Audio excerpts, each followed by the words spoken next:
Terrific shot. One bounce into the pickets. Beautiful drive, flowing drive through the offside. Stand and deliver.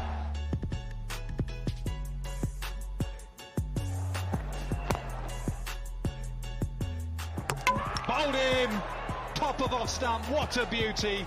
Now England are back into this game. Shot on the deck.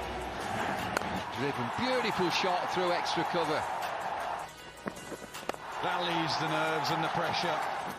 Oh, bowling with an absolute japper. Oh, have a go there. Deep again, deep. 6.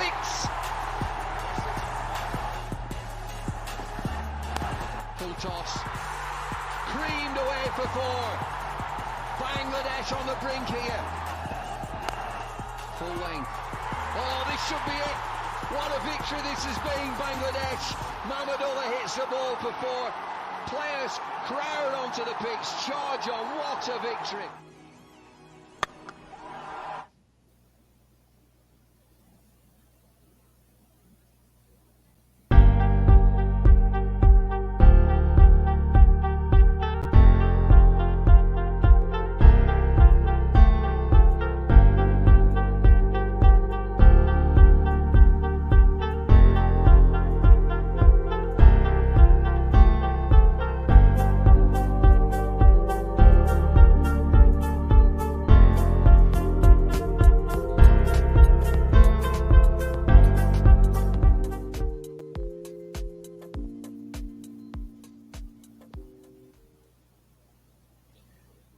Hello, everyone. Welcome back to the Cricket Critic podcast.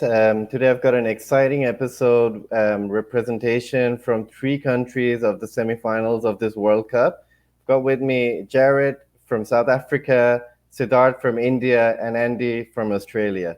Welcome, guys. Thank you so much for joining Cricket Critic podcast. I really want to get us like a short intro done from all of you guys. Jared, if you want to start off about like your passion for cricket and everything, go for it. Hi, Aries. Yeah, hello everyone. Passionate South African cricketer. It's a well-known game in South Africa. We're all very passionate about the game. We share a bit of a toxic relationship with our national team, who has set us into tears in some World Cups in the past, but hopefully we'll see a change this year. I'm very passionate and excited for this podcast. Thank you, Jared. And I know it's 3 a.m. or 3:30 a.m. For you. Thank you so much for also accommodating the time, which goes same for Andy as well. It's early morning. I know your family is still sleeping. Andy, welcome to the show. Tell us something about cricket in Australia. Yeah, guys, thanks for having me. Really actually stoked. Cricket in Australia, it's definitely one of our national sports, played over the summer. Some numbers are the participation numbers are slowly disappearing, which is not a great thing, but I think the Olympics, having cricket being put in there, will hopefully boost some numbers back up. As an Australian, we've got the Big Bash starting in about a month. We've, got involved in that franchise style cricket, and that has definitely helped Australia in the World Cup as well. We've got a lot of the guys playing franchise cricket. Davey Warner, he's basically a local over there in India. He's been doing some dances in the field with the crowds. He loves it there. Yeah, he does love it there. And, Davey Warner does get a lot of flack from the media here in Australia, but me personally, he's one of my favourite players. And then you look at Glenn Maxwell, what some of our Aussie batsmen, but not only batsmen, Zampa, to get 22 wickets. Yeah. It's been pretty good. The timing hasn't been amazing. It's been really good to watch the first 15 overs because the games aren't starting here till 7 o'clock at night. It's been good to see the ground. I think in the Himalayas there, that's been a pretty epic.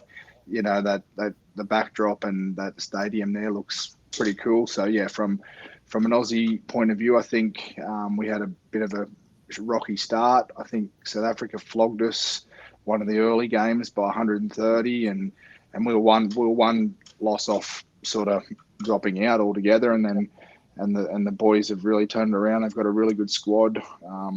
Mitch Marsh has also been pretty phenomenal with Davey Warner, Travis Head. Definitely batting conditions, Batsman's World Cup. But that's enough from me at the moment. We'll chat more shortly. But yeah, thank you for having me, and let's go the Aussies. Yeah, great to have you, Andy. Siddharth, World Cup in India unbeaten. Stoked about the World Cup so far? I mean, there's so many things right about this World Cup. Like, I think India was the first country to win at home in a World Cup in 2011. And since then, everybody has won World Cups at home. We are well on course for doing that, 9 out of 9. I mean, that I think only behind Australia's 2003 and 2007 World Cup winning runs. This is like the next best World Cup run. So everything's kind of clicking. Expectations are massive. And with the top, with every single person in the team contributing, whether it's, your top 5, top 6, and then from Jadeja onwards with the raw ball, it's been, you associate India with an amazing batting lineup and delivering scores. But the one thing different in this World Cup compared to previous World Cups is the guys with the ball have been delivering. Bumrah, Shami came in the middle of the World Cup, has had a huge impact.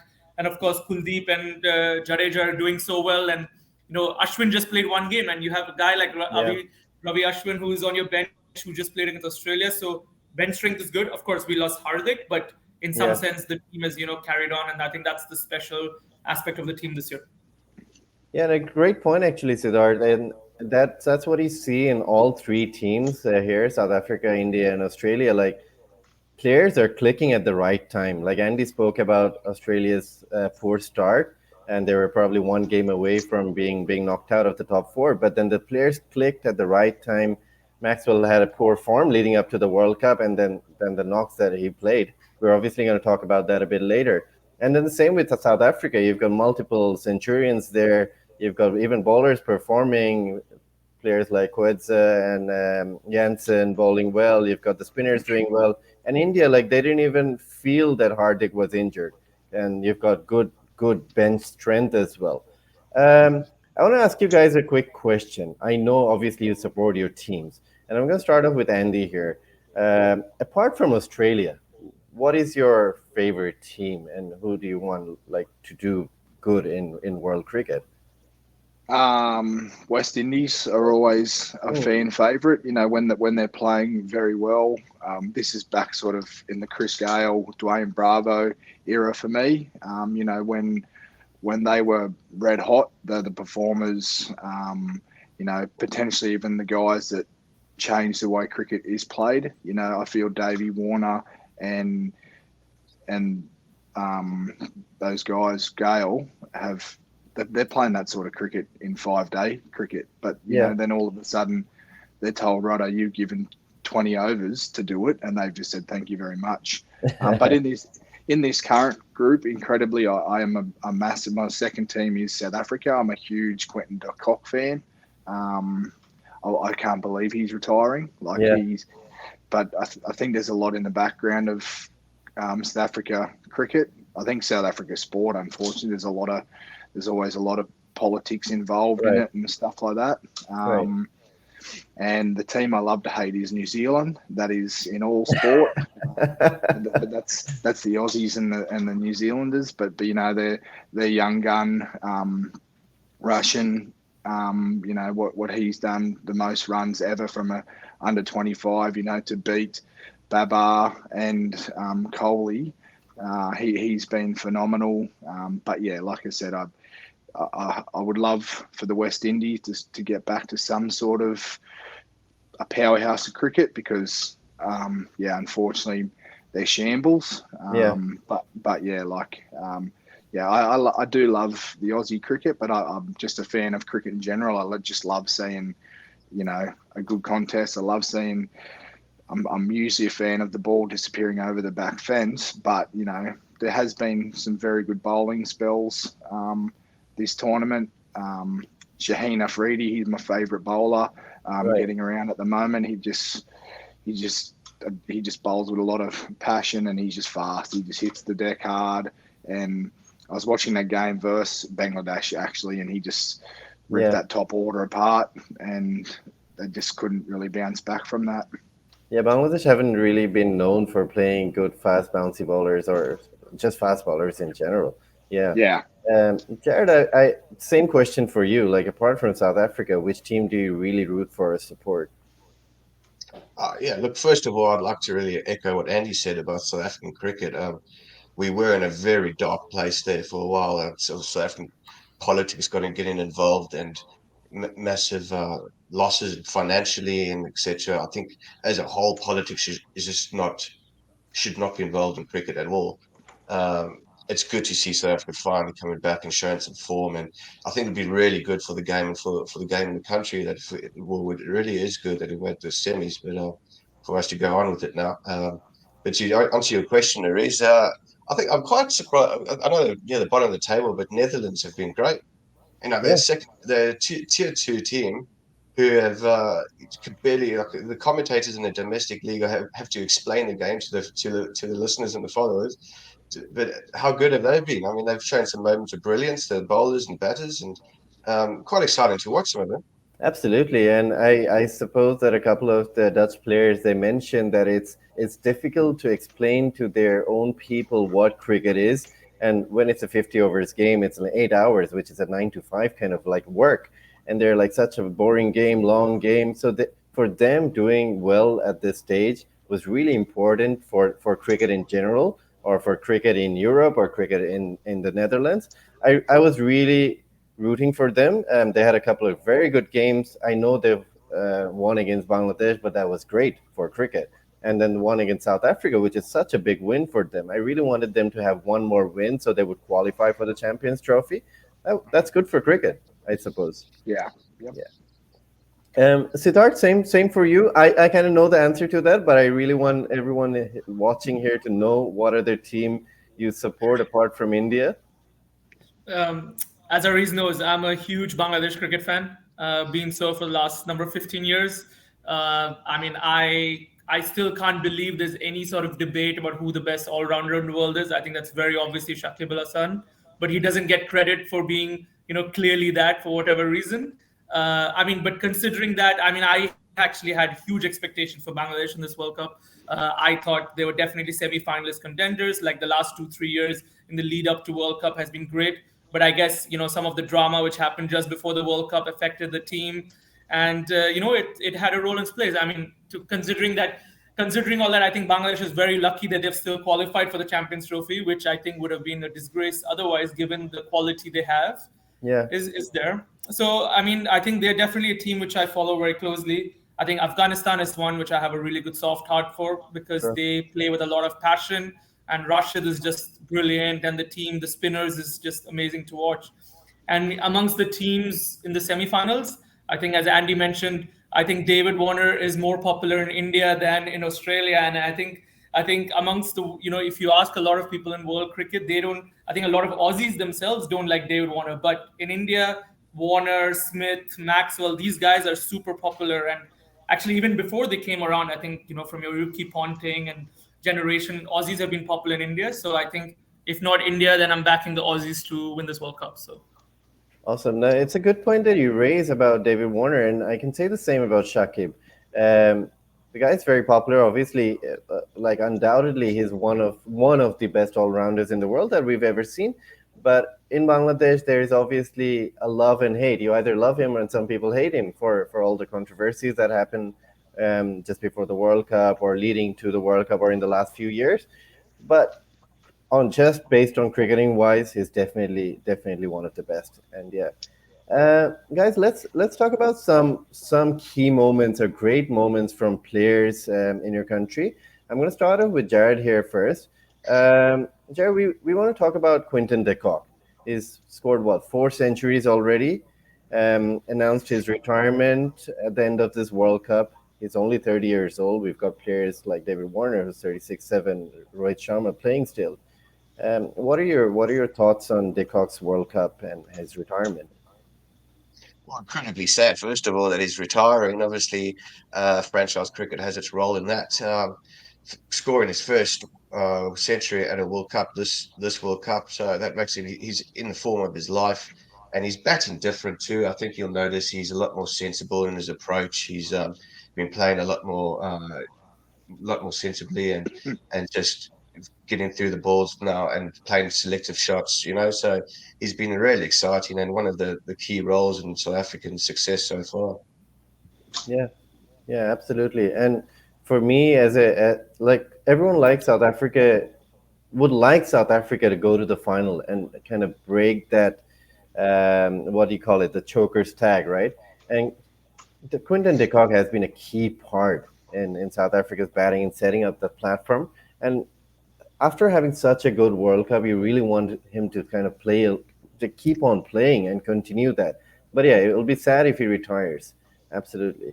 I think there's an answer question. I think he is definitely retiring. And like I say, the franchise cricket's a big part of that. I don't think it's just him alone. I think there's other players that we'll miss with this format.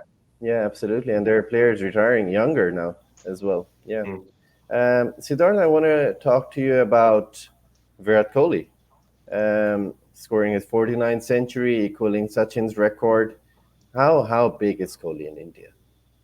Yeah, Kohli is huge. I mean, I think what he does with the bat, especially in chases, is unrivaled. Actually, I mean, the one distinction between Kohli and Sachin was a great, and Sachin was as big a great as he was because in that generation of batsmen, Sachin stood clearly above everybody else. But I think the biggest factor, which I think in Kohli, is the number of chases which I can think about, which he's won single-handedly, and that composure which he shows is amazing. And I think that's what differentiates him. I think currently in this Indian batting lineup, of course, he's crucial, and because he's obviously in the number 3 position, but he has that support. But to consistently deliver against anyone and everyone whenever it matters is just very much Virat Kohli like.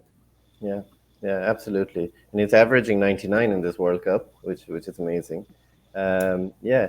Andy. And he was unfortunate. I thought yesterday he was well set up to score his 50th century against the Dutch, and he got out very unfortunately. But who knows? Maybe it's saved for the semi-finals. He made it up with a wicket.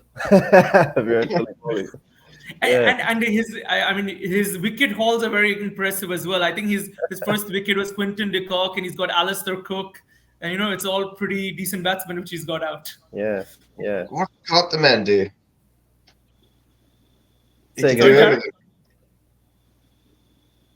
Jared, we couldn't hear you. Sorry. Say it again. No, you're right. Carry on. Okay. Andy, obviously we've talked about David Warner, but talk us through Glenn Maxwell and what he's done in this World Cup. Talk us through that knock against Afghanistan. Yeah, mate. What's so incredible about that knock is he actually came in on the hat-trick ball, and they've taken it upstairs, and he's very lucky to survive. They've gone up for LBW. He's edged it. Luckily, it was crashing into off stump, and it's just fallen short. He ran with a bit of luck. He couldn't hit the ball. He's 50 off 50. He was dropped twice, and then cramping and sore backness and all that sort of stuff to watch. And then we already seen him do that all the time, all over the world. He's called the Big Show for a reason. Some of the shots, how these guys are hitting reverse sweep shots off middle stump out of the ground is just proper mind blowing. Yeah. But they showed a clip. He was doing things like that in the nets the day before, so he is practicing for this stuff. But Australia was gone as well. We're 7 for 90 and probably going to be the biggest upset in World Cup history there for a little bit.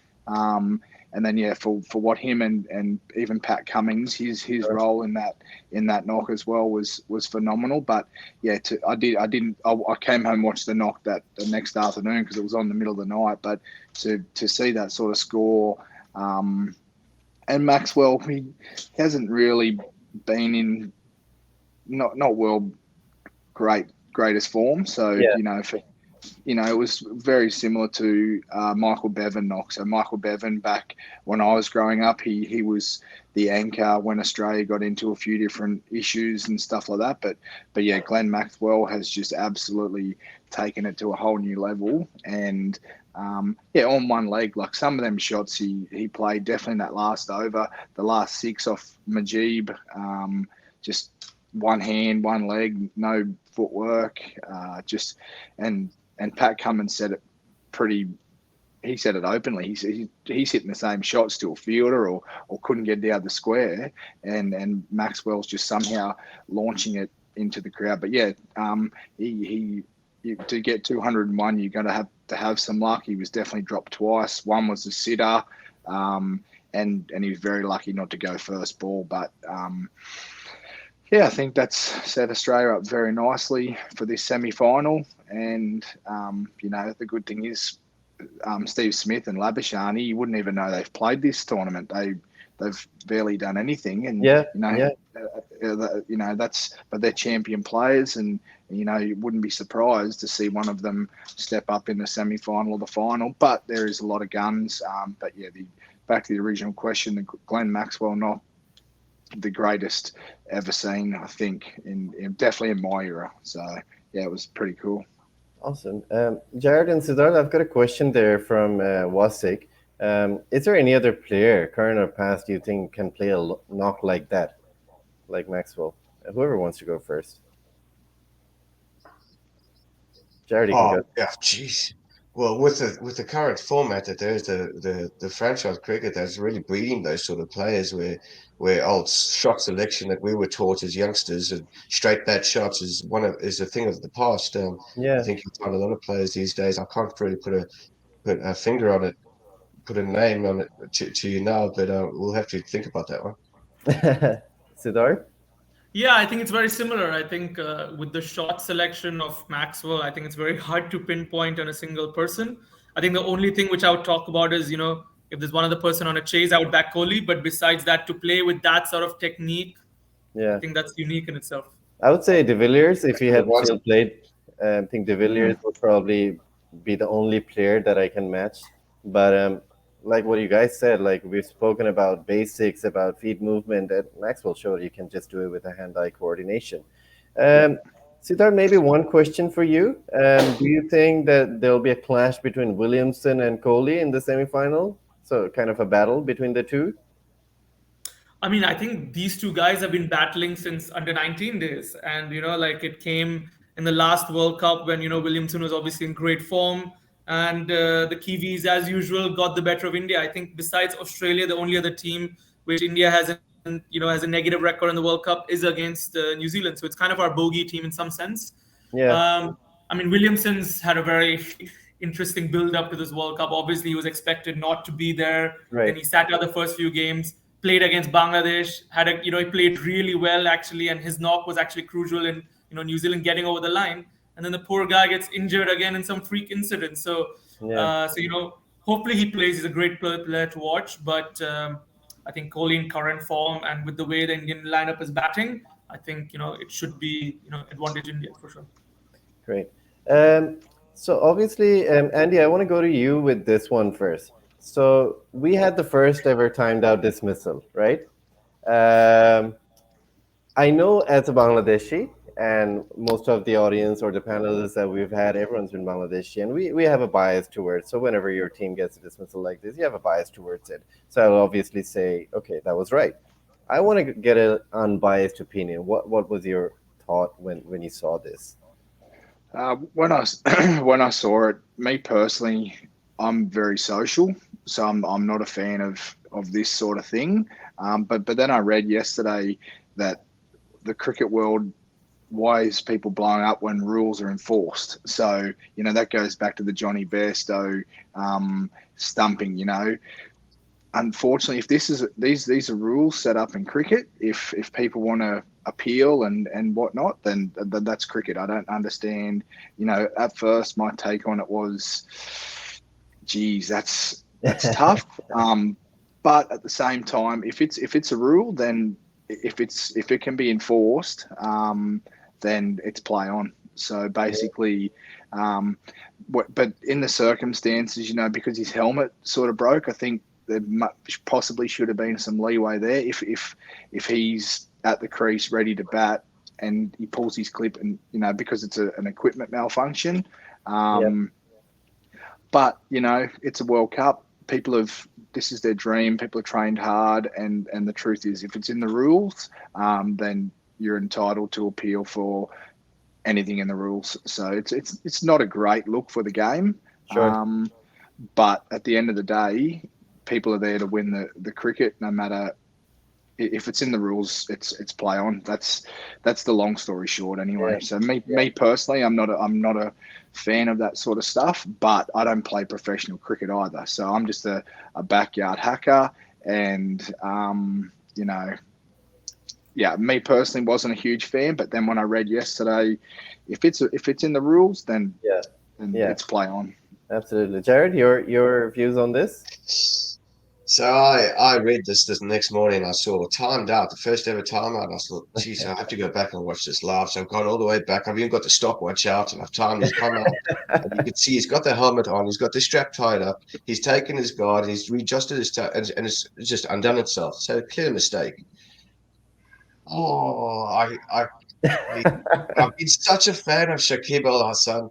And I'm looking at him, and I'm trying to see any remorse, and he's got this little cheeky grin on his face with his deep eyes. I'm thinking, geez, he's brave. And the umpire's asking him, "Are you sure you want to do this? Are you sure you want to do this?" He said, "Yeah, man, yeah, no remorse." But fair play to him. You got to play. You got to play to win. I'm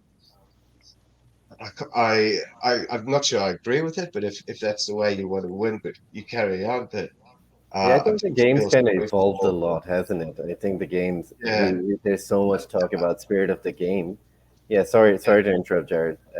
Just one thing, only thing on Angelo Matthews' part, he could have maybe approached the bowler and said, "Listen, guys, my helmet's come undone.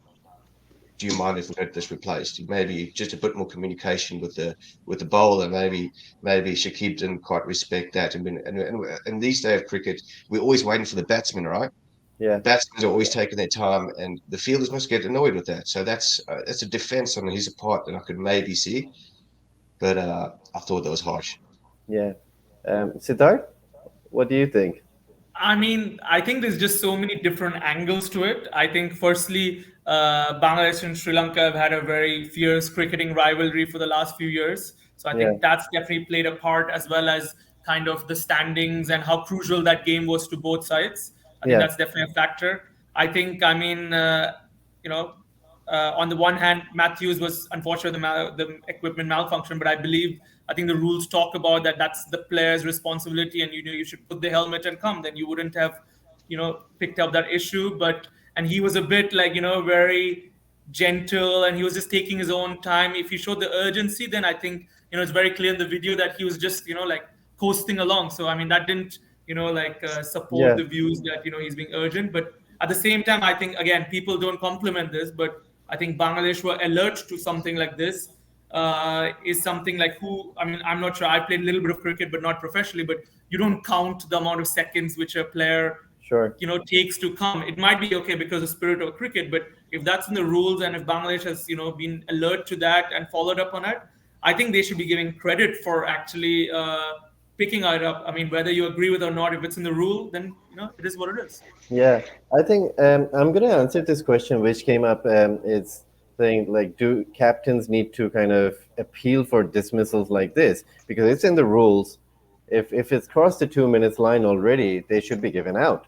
And I'm sure there's going to be a lot more talks about this. There are talks about changing the rules. Those gray lines in cricket probably need to be addressed a lot more. And the MCG has a massive kind of walk from the dressing room to the pitch. Does it take over 2 minutes already? Well, I guess you maybe you one day has to nearly go to T20 and sit in the dugout. Have your player, if this is going to become an issue, that's what T20 have done. The players are in the dugout, and because you've got to be out there, you look at Test match cricket. If you get a wicket, I've watched some. If you get a day 4 of a Test match where there's nothing happening at all, just no runs, no wickets, and it takes another 4 or 5 minutes to get that game started. And I think it just a game in West Indies just pops out. It was versus Sri Lanka maybe, and there was just nothing happening in the Test match at all. There was nobody in the grandstands, and there was a wicket, and it was at least. And same with the over rate in between overs was just disgustingly slow. I'm a fan of. I love fast cricket, so I feel if they're gonna have this one done, then they need to crack down on it hard, because that's what the fans want. That people that are paying the tickets, people at home, we want to see the batsman straight back in. Let's go to LMS. Have the next batsman square leg umpire, right? That's what I reckon. Absolutely, yeah. Why not? It's good you talk about like the different formats of cricket and how it's evolved. Siddharth, let me go to you and say this. Like, has ODI cricket evolved quite a bit in the past few years? And is it due to the batting-friendly pitches, all the rules that have made it a more batting-friendly kind of game? Why has ODI cricket evolved so much, or what are the changes that we've seen?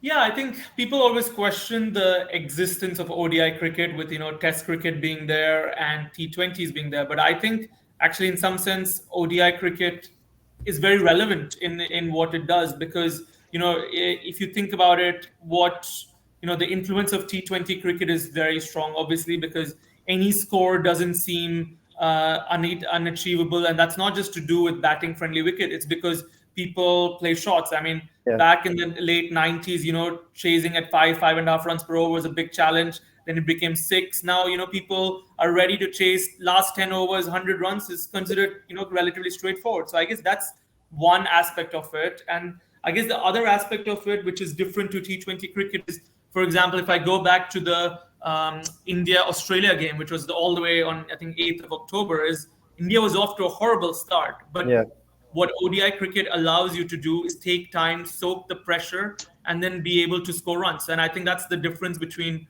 T20 and ODI cricket is you need to be able to do that as well. And that adds a different dimension to it. The whole, Pat Cummins 12 of 68 or whatever is part of that. So I think it's, in some senses, it's a long day in the office with the nature of the game, but it has aspects of, Test cricket or T20 cricket. So in some sense, if the games are close, as the back half of this World Cup have been some of these games, then it's a really good sight to watch. Absolutely. Guys,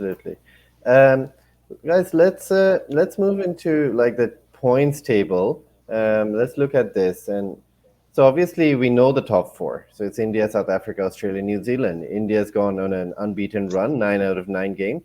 They're facing New Zealand, which was the same as past 4 years ago in 2019. Australia, South Africa.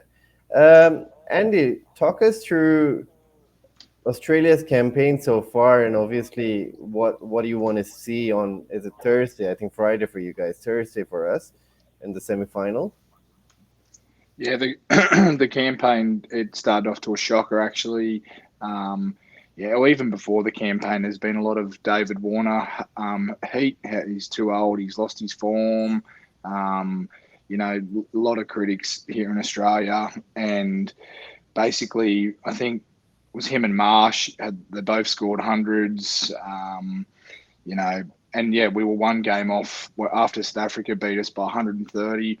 Australia Sport was in a real bad spot. They just got knocked out of the Rugby Union World Cup for the first time ever, not making the finals.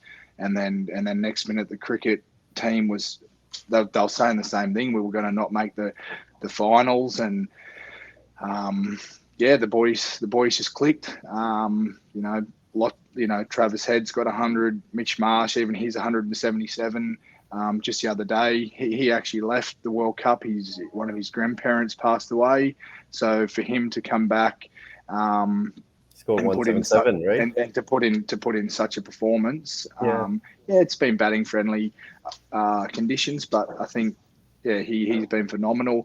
Our seam bowlers, we can't get a wicket, and even in one of them first games, we dropped 5 or 6 catches. It was very un-Australian. It was very, very un-Australian like.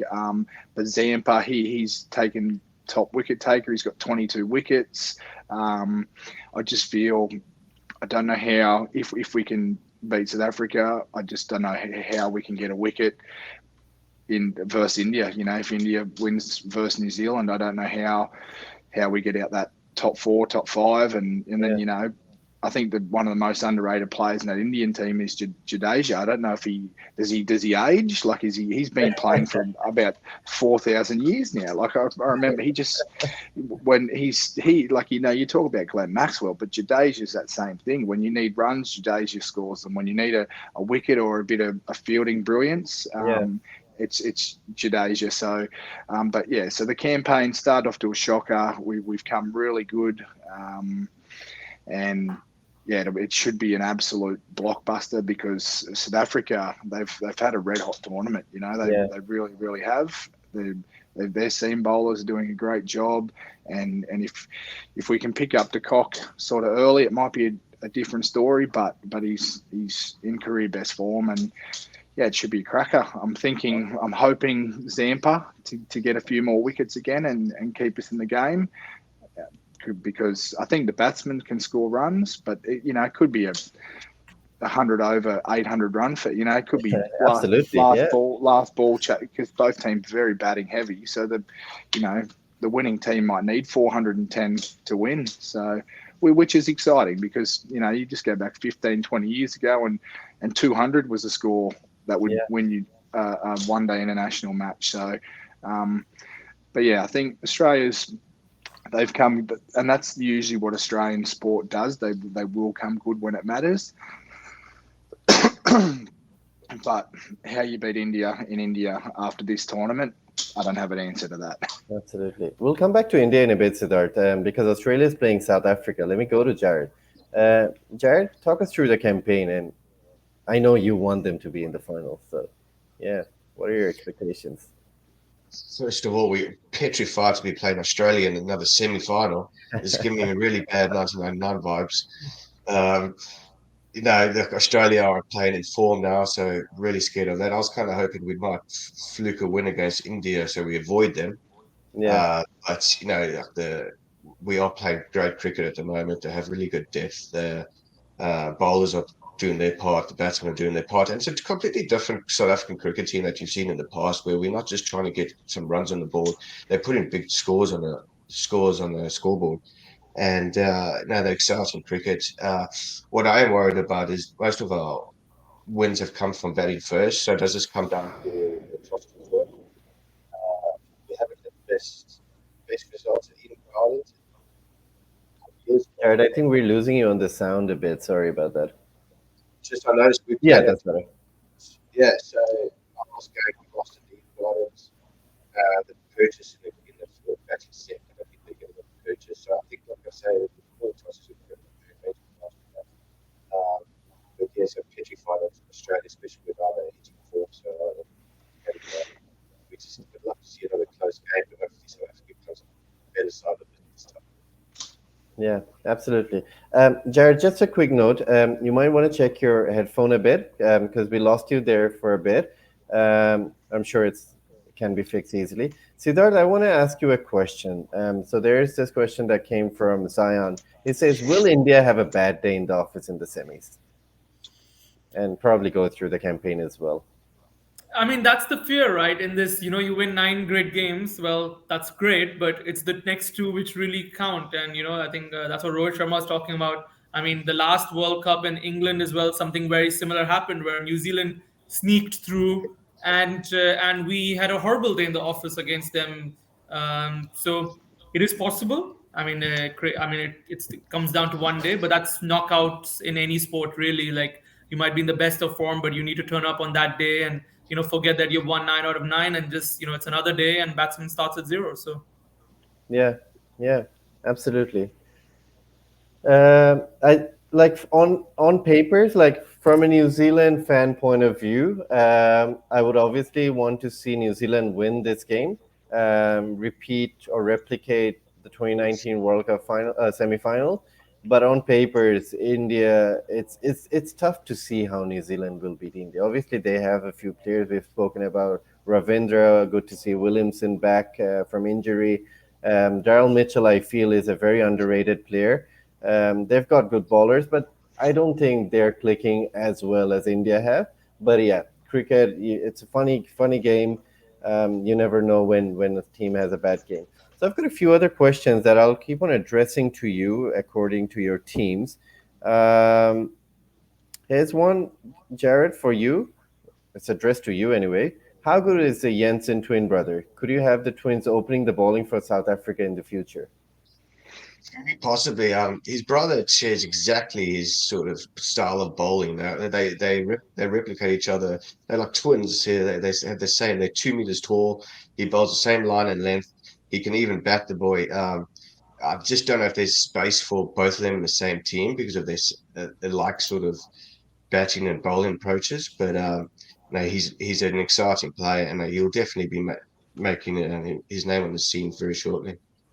Yeah, absolutely. Andy, there's one. It just says never count out the Aussies. Yeah, that's we. I think that's the way we can beat India. They're just basically that. That's we obviously got to get through South Africa first, but yeah, you just you can't because yeah, they were written off when the game. South Africa beat us by 130, 5 drop catches. Warner's too old. Another guy who hasn't had a good tournament is Stoinis. So I'm hope Stoinis, Smith or Labuschagne in the semi-finals, finals. They're both very, very big game players. I remember Stoinis hit a ridiculous 160 or something at the MCG. We spoke about how big the MCG is. He hit one of the most ridiculous scores for the Melbourne Stars here in the Big Bash a couple of years ago. So hopefully we need some wickets. We need to get through both top orders early if we want to win. You can't just you can't chase 400 and win all the time. Yeah, absolutely. Siddharth, there's this question which says, would winning the toss have a significant impact on winning the knockout games? I mean, it really depends on the pitch conditions. I feel like in the Australia-South Africa game, it probably matters a bit more in the sense that, as Jared pointed out, South Africa's record in this tournament is, primarily batting first, piling on scores. And, historically as a side, they have not chased well. So I think it matters a bit more, just purely from a psychological sense.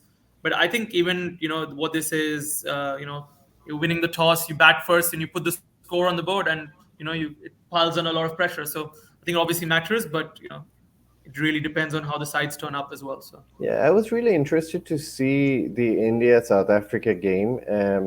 It's probably from an Indian point of view, it's good that India won the toss, and usually they're very good at chasing, but they decided to bat first because South Africa putting into bat, which I think New Zealand and England made that mistake by putting South Africa into bat, and when they scored 350, 400 plus scores already, I feel that for all the teams involved, it's important for South Africa to win the toss because they've been struggling a bit with the chases.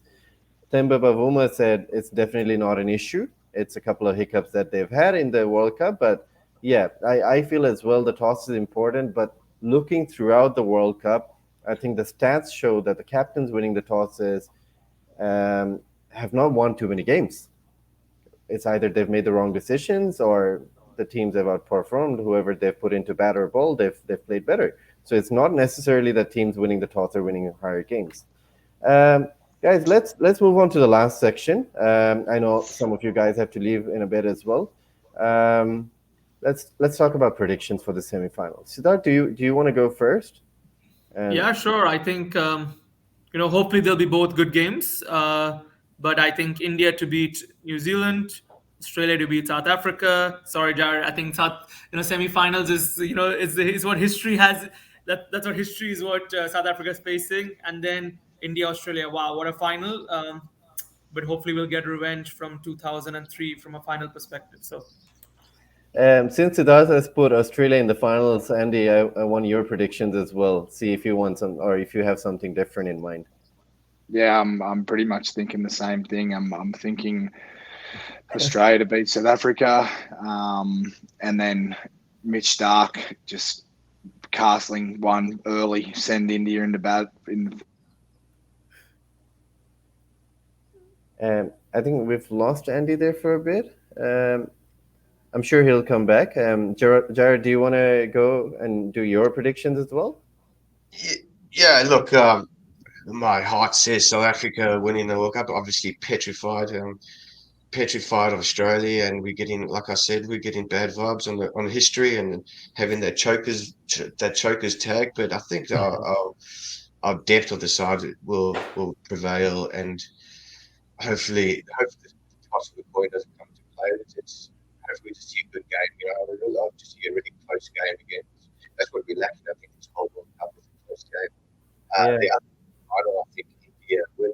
I think they're going to win the whole thing. I think the country as a whole needed, they expected, and I think it's safe to say they are the best team. They showed that so far. Yeah, absolutely. Andy, we lost you there for a bit. Yeah, sorry about that. That's okay.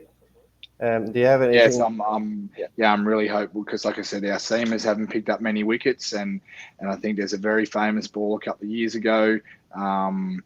Brendan McCullum was the world's best batsman, and he pumped Australia in one of the earlier rounds, and Mitchell Starc just fast left arm swing, just stumps broken, rolling down the hill. So, yeah, do I want to see Rohit Sharma or someone else, stumps rolling down the hill early? Yes, definitely. So, Andy, once Rohit goes, then there's a lineup of guys following. So you might need quite a few stumps going off. And I suppose before you reach Rohit, I think there are like 7 or 8 South African batters lined up as well.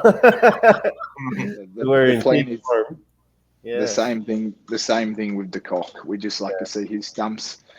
But regardless, I think the 4 best teams at the World Cup have progressed, which is great for the next couple of days. I think Pakistan will be very disappointed. They don't know. You can't fit any more into the 4, but I think Pakistan will probably be the most disappointed out of the lot. But yeah, Aussies all the way, I think. Yeah, I think from my point of view, I think the comment that you've just seen, a South Africa-New Zealand final, that'll be really good for the world cricket. I know all the Aussies banter about New Zealand empty cabinet, like locker and things like that. Same goes for South Africa. But it'll be good for cricket to have a new champion. Yeah. Going by history, going by current form, it might be difficult to see that. But yeah, that's what I really want to see, and we have a new champion kind of. Guys, I know that a lot of you, it's early morning, you need to go start making yourself to work. Siddharth, you're still at work. Andy and Jared, it's almost like 4 a.m. there. Thank you so much again for joining the podcast and sharing all your views. Good luck for the semifinals, and I'm sure we'll catch up again on cricket at some point. Thank you again, guys. Thank you. Thank you for having us. Thank you, guys. We enjoyed it. Cheers. Take care, guys. Bye-bye. See you later. Bye.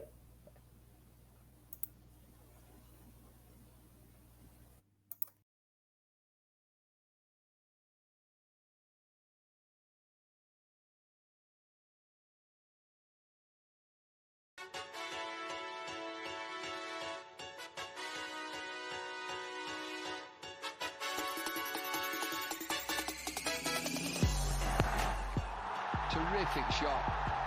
One bounce into the pickets. Beautiful drive, flowing drive through the offside. Stand and deliver.